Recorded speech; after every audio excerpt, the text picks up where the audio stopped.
Hello, welcome back to another video. And today, by the title, you can see that I have a challenge for you. Yes. So I went through all my screenshots because I was looking for something, and I found this screenshot of like 3 guys just talking about how challenges are cool and that I should do more.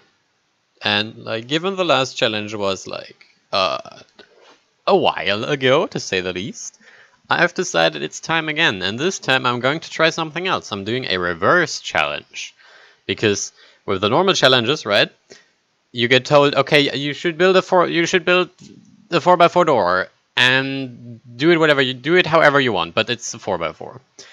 And because I'm uncreative and wouldn't know what to challenge you guys in that way, I'm going to try the opposite, and I'm going to challenge you how you're doing it, but what you're doing is completely up to you. So the challenge is build something with Redstoneblock-Only. So that means only like sticky pistons, redstone blocks, obsidians, a solid block for the input, you know? And then whatever you need, okay? So if you want to build a door, then obviously you build a door. If you can build like an armory dispenser or something, if that's what you're interested in, you know. This is just really to give to like spread the love for a certain like category of redstone or restriction, you know. And I plan on doing these like a lot more often, maybe twice or thrice a year, if this works out nicely. So yeah, for the first one we have Redstoneblock-Only, and yeah, I'm gonna give you a quick rundown of the basics so you're not completely lost. And I figured Redstoneblock-Only would be a good place to start because the Redstoneblock-Only records plot on Synergy actually has gotten a bit popular. Like there were some a bunch of doors popped up without like, you know. So there are certainly like more people in the niche sub community now, so which you can ask if you have questions or anything. So let's get started. This is really fucking obvious, but I figured I might as well mention the inverter, because the inverter is your best friend. Alright? So, if you think about it, pistons take 3 game ticks to extend if other pistons are supposed to react to it. So, this piston will fire 3 game ticks after this one, but they will both turn off in the same game tick. So, logically speaking, you are losing 3 game ticks of pulse length every piston, which is unextended. And contrary, every extended piston gives you 1.5 ticks of pulse length. So basically you need to keep alternating between extended and unextended to keep the signal length the same. If you want to if you want to keep a signal alive, you have to do inverters. Think of it as the very old repeaterless repeater, which is just this, okay? So you are going to need to spam this like everywhere if you want to keep your signal alive. So for example, if I send a 2-tick through this, a 2-tick will come out at the very end, and we can see that by just making this piston 1-tick. There you go. And if we were to send a 2-tick just through like a normal chain of things, it wouldn't make it past the second piston. So yeah, that's how spamming inverters is how you keep the signal alive or modify its like pulse length. So normal pistons, unextended pistons cut it down by 3 game ticks. Extended pistons add 3 game ticks, unless you're doing weird 0-tick shit and whatever. But if you're dealing with 0-tick shit and whatever, then you're probably smart enough to figure this out on your own, and I don't need to explain it to you. So next up, this is a falling edge. If you want a rising edge, you add an inverter to the falling edge, okay?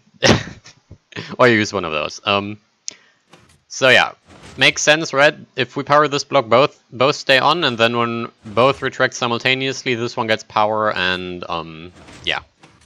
If you want a longer pulse than a 1-tick, as I explained here, you just add extended pistons. So this right here will give a 3-tick. So now this will 1-tick. And if you need an even longer pulse, you just add and add and add, and then this piston will stay on for ages. You see? It's really simple, you just add a bunch of fucking pistons. From the falling edge, which is a rising edge if you had an invert, we get to the dual edge. This looks almost the same, but this piston is moved to here. So, yeah, it 1 ticks on the rising edge, and at 1.5 or 2 ticks or whatever, it doesn't 1 tick on the falling edge. So if we were to place this right here, you will see it doesn't. And also, this is directional. So if you build this in the west-east thing, it doesn't work. So keep that in mind. Again, if you want more, you just add extended pistons at the end. Probably need to mention this is a really tiny RS NOR latch, so like, you know,